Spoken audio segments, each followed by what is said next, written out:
হুন্ডাটা ঠকঠকানি আর হুন্ডাটা ঠিক করনি দিয়ে আপনারা হয়তো বুঝে গেছেন আজকের ভিডিও কি নিয়ে শুরু হইতেছে। আসলে আজকের ভিডিওটা শুরু হইতেছে আর হুন্ডার ক্লাসকে ফেলে সমস্যা বুঝছেন নি। হঠাৎ করে দিয়ে হুন্ডার ক্লাস ধরলো লাজিং কি টাইট টাইট লাগে আর লাজিং কি গিয়ার ধরলো গাড়ি আঁটে মা ক্লাস ধরলে গিয়ার দিলে মনে হয় যে গাড়ি অটোমেটিক আঁটে। তো চলেন আজ গান হুন্ডার কি ঠিক করে কেমনে কেমনে কোনায় যাই ঠিক করিম কথা না বাড়াই অন্য কাছে ভিডিও শুরু করা যাক। This is Noakhali bikers. তো হঠাৎ করে আজকে বারোই রাস্তা দিয়ে বারোই হুন্ডার মধ্যে গিয়ার দিছি দিয়ে গাড়ি অটোমেটিক আঁটে ক্লাস দিল দিয়ে গাড়ি আঁটে, এটা কি কথা? আবার দিয়ে গিয়ার শিফটিং কষ্ট হয়, এই কষ্টটা আসলে অনেকদিন যাবত ঝামেলা, কিন্তু আজকে তো বেশি মনে হইতেছে। তো আমি ভাবলাম যে এতজন ঝামেলা কথা না বাড়াই আজ গানের মাঝে ভিডিও গান শুরু করে দিই। কারণ হচ্ছে যে ভাই বেশি ঝামেলা করে তো লাভ নেই, হুন্ডার সমস্যা হলে হুন্ডা গান তো ঠিক করতে হবে, কথাটা আপনারা বুঝেন। দেখতে দেখতে আমি সোমনির দিকে যাইতে চাই। সোমনিতে আর খুব ট্রাস্টেড একটা সার্ভিসিং সেন্টার আছে যেটা হচ্ছে জারা শোরুম, এস পাওয়ার শোরুম হলো আর কি বুঝছি। এত গাড়ি তো এখন শোরুম এত গাড়ি কিনছিলাম হেমনে এমনি হেগুয়ানে ফ্রি সার্ভিসিং করতাম, হেমনে এমনি এই বাইটার লাগান পরিচয় হয়েছে টেকনিশিয়ানকার নাম আছিল আজাদ ভাই। ভাইটা অত্যন্ত ভালো, খুবই ভালো মনের মানুষ, যেটা আনগো মাঝে কইতে ইত্যার নয়। এই কথা কান কইতে কইতে আনগোরাই অনেকদিন কইছি অনেক ভিডিওতে। যাই হোক, বাইকের মন মানসিকতা এত ভালো দেয় ভাই, অন্য কোনো সার্ভিসিং সেন্টারে যায় না।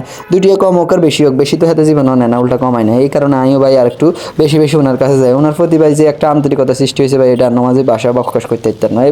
বক বক যতই করি ভাই হুন্ডা মগর ঠিক করতে পারছে যাইতেছি এই সোমনিতে, কারণ অন্য কোনো জাত ভাই ঠিক করতে হবে না। অন্যরা হয়তো যারা সোমনির আশেপাশে আছেন চিন নাই, সোমনি বাজারের কাছাকাছি চলে আসি। তো সোমনি বাজারের প্রায় কাছে দিয়ে হয়েছে হেগো শপ, এই শপের কাছাকাছি হয়েছে যে এগো উল্টা ফাঁসে রাস্তার মানে এই ফাঁসে হয়েছে হেগো এইচ পাওয়ারের শোরুম। তো কথা না বলাই চলেন হেগো শোরুমের ভিতরে যাই, কেন কেন ঠিক করতে হয়, কি ঠিক করছি, কি লই গেছি, এটা আপনাকে মাঝে জানাই দিই। তো দেখছি নিয়ে আনেছে ক্লাস কেবল 198 টিয়া ইন্ডিয়ান রুপি আর বাংলাদেশ টিয়া ফাই, এটা 280 টিয়ার মতো হচ্ছে আর বাংলাদেশে 280 টিয়া নিচে ইন্ডিয়ান আই কিনছে এই অরিজিনালটা।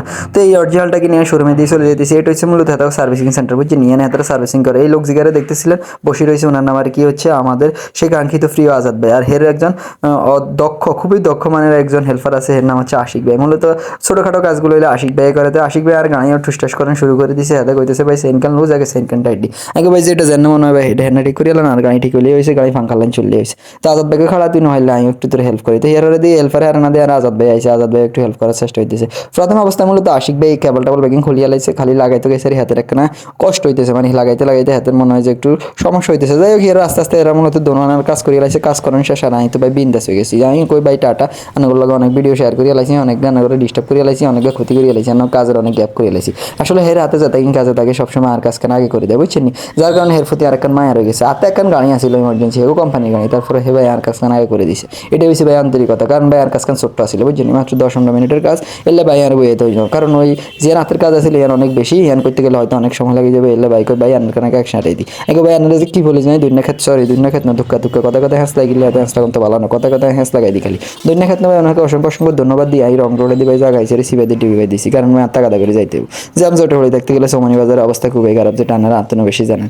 এলে সোমনি বাজারে আই জ্যাম জটে কিনা হইতাম চাই না, এক ভিডিও দান করে পেকিন কথা কইতাম হইতাম না। আজকে যাই হোক কইলাইছি, যাতে একদিনে কইলাইছি কইলাইছি। ভালো থাকেন, ব্যাকে দেখো বানাগুলো পরবর্তী নতুন আর কমিটিতে, ততক্ষণ পর্যন্ত খোদা হাফেজ, আসসালামু আলাইকুম ওয়া রাহমাতুল্লাহি ওয়া বারাকাতুহু।